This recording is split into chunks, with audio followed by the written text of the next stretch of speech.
하루를 함께 여는 까는 언니 방송 시작할게요. 3일 천하도 못 되는 간동훈의 꿈이 무산되었네요. 꿈도 야무졌죠. 아무 조건도 자격도 안 되는 자가 무자격자가 총리랑 짬짬이해서 나눠 먹자. 찜했으니 우리 것 이런 건가요?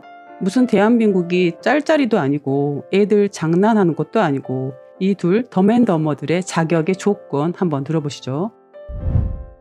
한동훈 대표가 섭정을 맡는 체제로 풀이가 되는데 이걸 가지고 윤석열 대통령의 대통령으로서의 권한이 실질적으로 중단되었다고 볼 수 있는지. 헌법상 불가능합니다. 독자적인 행정부 통할권도, 공무원 임명권도, 법령 심의권도, 외교권도 행사할 수 없고 무엇보다 군 통수권을 행사할 수 없습니다. 당장이라도 전시 상황이 생기면 대통령 외에는 누구도 군 통수권을 행사할 수 없습니다. 책임 총리제 운운은 현행 헌법을 완전히 무시하고 나라를 완벽한 비정상으로 끌고 가자는 위헌적, 무정부적 발상입니다. 윤석열, 한동훈, 한덕수가 합의한다고 1분 1초의 위헌 통치도 허용되지 않습니다. 법도 모르는 무자격자가 불리해지니 수계의 윤등을 꼬드겨서 나한테 줘, 우리 것, 총리야 이제 우리 거니까 둘이 해먹자. 장난인가요? 국민은 없는 자들, 국민 무시도 풍년이네요. 이상민 행안부 장관이 사의를 표명했고 수용했다라고 나오고 있습니다. 근데 저는 궁금증이 듭니다. 수용은 누가 하는 겁니까? 이럴 경우에? 아니, 오늘 오전에 지금 여당 대표하고 국무총리가 나와서 앞으로는 지금 이 시점부터는 대통령은 내정, 외교, 일체 권한 행사를 안 하고 이 선에 후퇴해 있겠다면서요. 그런데 인사권을 지금 행사한 거 아니에요? 그러니까 행정안전부 장관에 대한 사의는 왜 수용해요? 권한 행사를 안 하겠다 했잖아요. 이게요. 만약에 총리가 지금 할 수 있습니까? 법적으로? 행안부 장관이 사의를 표명했을 때 총리가 수용하는 게 법적으로 가능합니까? 법적으로도 안 되죠. 안 되는데 법적으로도 안 되는데 그래 총리가 대통령 권한을 행사하겠다고 한 것 자체가 지금 제가 법적으로는 무효다. 아무 의미가 없는 거라는 거죠. 수계의 윤뚱과 간동훈 하루도 못 가는 거짓말 들켰죠.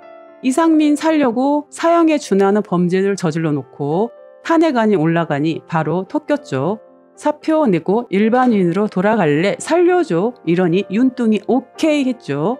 이 선으로 물러난다면서 간동훈 뭐냐? 대통령은 그 권력을 행사하든가 행사하기 싫으면 하야하면 돼요. 그런데 그거를 뭐 국민의 선거로 뽑히지도 않은 국무총리나 그리고 당대표나 특히 국무총리는 지금 내란죄 수사 대상이에요. 그런 분들한테 재위임해 줄 수가 없습니다. 그거는 헌법을 조금이라도 공부한 사람은 다 알 수 있는 기본적인 사항이에요. 그러한 헌법의 기본 중에 기본이 되는 상황도 저버리고 마음대로 자기들 마음대로 뭐 권력을 나눠 갖고 그러겠다는 그러한 시도 평생을 헌법을 연구한 사람으로서 저는 정말 화나요. 헌법을 이렇게 무시할 수 있어요? 국민을 이렇게 무시할 수 있어요? 누가 한동훈 대표에게 국정 운영의 권한을 위임해 줬어요? 누가요? 어느 국민이요? 누가 한덕수 총리에게 국정 운영을 책임질 수 있는 권한을 줬어요? 법적 근거 없는 두 분이 만나서 어떤 논의를 하더라도 그 논의의 결과는 아무런 법적인 효력이 없는 겁니다. 그게 법입니다. 그게 헌법입니다. 기본도 모르는 간동훈, 이 총리란 자는 내란죄의 대상이죠. 무엇을 나눠 먹는다는 건지 간동훈도 탄핵을 당론으로 반대한 순간부터 니들은 내란 공범들이니 딱 기다려라. 무자격자들이 범죄 혐의자들이 무엇을 해먹겠다는 건지 참 망상증도 여러 가지로 삽니다. 국민들이 언제 권한을 줬다고 니꺼 내꺼 이러고 있냐고요. 그게 제2의 계엄 아니고 뭐겠습니까? 국가 권력 찬탈을 하겠다 하는 자들 아닙니까? 이게 바로 제2의 쿠데타 아니고 뭐란 말입니까? 법도 모르는 무지한 자들 아닌가요? 수계의 윤뚱의 죄를 법으로 풀어보았습니다. 비상계엄이 선포되더라도 대통령은 행정과 사법에 대한 특별한 조치권이 있을 뿐이지 국회에 대해서는 72시간 동안의 동의 절차를 위해서 헌법상 어떠한 조치권을 행사할 수 없습니다. 그럼에도 불구하고 우리가 보았듯이 국회의원들의 진입 자체도 초기에는 막았고 거기에다가 총을 들고 무력을 행사해서 다수인이 무력을 행사해서 헌법 질서, 즉 국회의 동의 절차를 방해 내지 침해하려고 했습니다. 이게 바로 헌법 87조의 내란죄입니다. 대한민국의 대통령은 행정부 수반이면서 동시에 국군 통수권자입니다. 그렇기 때문에 내란죄이자 반란죄도 형성이 되는 겁니다. 당연히 이 명령의 수괴는 대통령이고 그 명령을 수행하고 그리고 실행한 자, 그 중에는 김용현 국방부 장관도 계엄사령관도 당연히 포함됩니다. 그들 모두가 책임의 대상입니다. 비상계엄이 내려진 후 72시간 동안 계엄에 대한 동의 절차를 위해 어떠한 무력도 행사할 수 없다.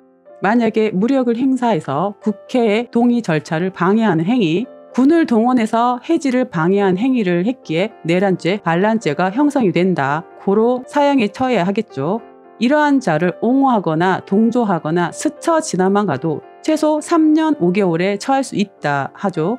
이로써 내란당들은 이런 내란 반란 수괴범을 보호하고 동조하는 등 행위를 저질렀으니 내란 공범당으로 처벌해야겠죠.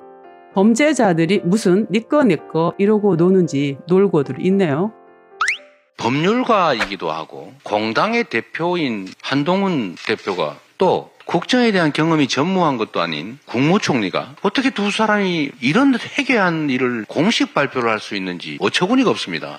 국민들이 시각에서 보면 네가 뭔데 이렇게 말할 수밖에 없지 않습니까? 도대체 뭔 자격으로 국정을 자기가 직접 그도 국무총리와 의논해서 정하겠다는 겁니까?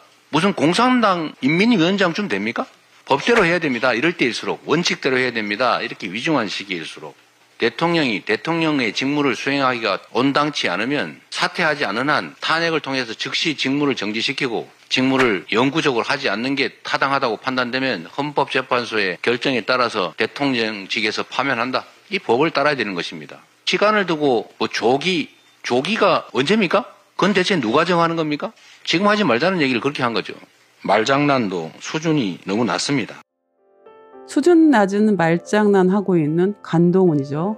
내란당들 법 좀 지키고 살자고요. 입만 열면 법과 원칙 운운하면서 국민의 눈높이 이런 소리 하지 말고 법 좀 지키고 살자고요. 보수의 논평입니다.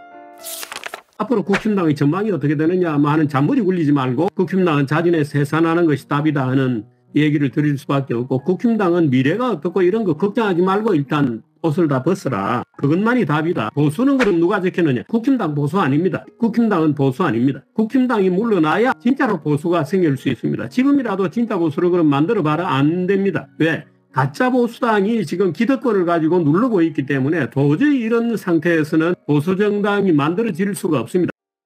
그건 공산당이 정부를 지배하지.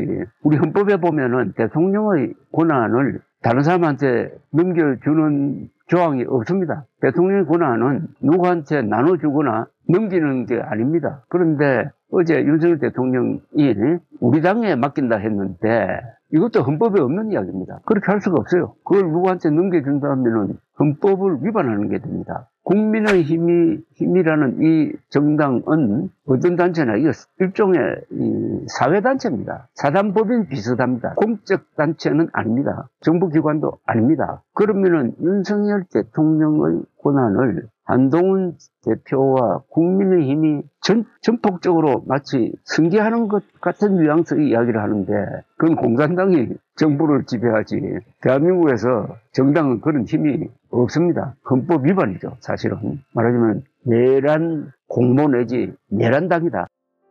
진정 보수들의 소리이죠. 보수들의 마음입니다. 제가 얘기했었죠. 국힘당은 투표의 자유가 없는 공산당이라고. 현재 국힘당은 내란 공범당입니다. 사적 단체, 사익 단체, 기회주의자들이 모여 만들어진 단체다라고 보네요. 이런 자들에게 왜 피같은 국민의 혈세를 낭비하는지 수괴와 내통하고 국민 배신한 자들 모조리 배지를 뺏고 해체를 시켜야 한다고 봅니다. 그리고 법의 심판을 받게 해야 되겠죠. 김영현이 구속이 되었다죠.